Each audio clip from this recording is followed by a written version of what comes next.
భగవద్గీతలో శ్రీకృష్ణుడు పలికిన రెండవ శ్లోకం ఇది. అదే అధ్యాయం 2 శ్లోకం 12. ఈ శ్లోకం యొక్క భావం, చెప్పిన పాఠం ఏంటో విందాం రండి. అందమైన చేనేత గ్రామమైన ధర్మవనంలో అన్య అనే యువ కళాకారిణి ఉండేది. ఆమె చేతుల్లో దారాలు అద్భుతమైన కథలను చెప్పేవి. కానీ ఆమెకు ఆ కళను నేర్పిన ఆమె తాతయ్య మరణించినప్పుడు అన్య ప్రపంచం చీకటిగా మారింది.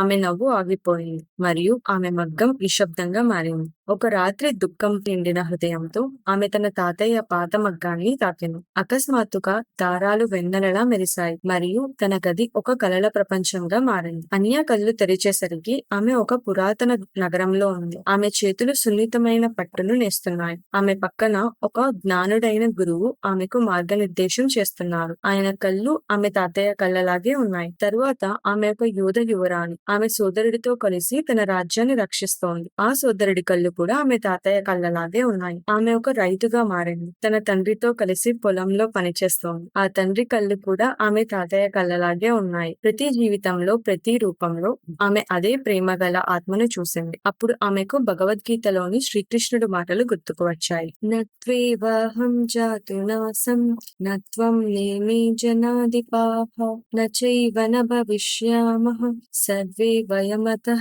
పరం.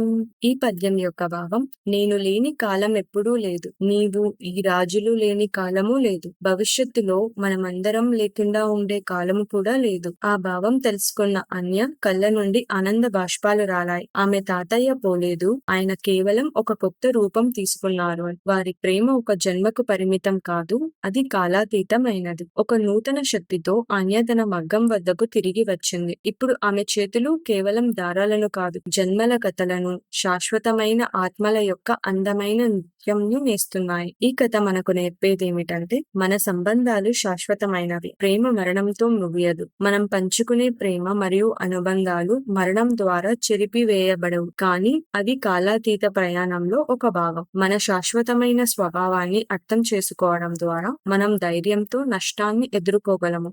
ఈ కథ మీకు నచ్చితే దయచేసి లైక్ చేయండి, షేర్ చేయండి మరియు మరిన్ని స్ఫూర్తిదాయకమైన కథల కోసం మా ఛానల్ ను సబ్స్క్రైబ్ చేసుకోండి. శాశ్వతమైన జ్ఞానాన్ని కలిసి పంచుకోండి.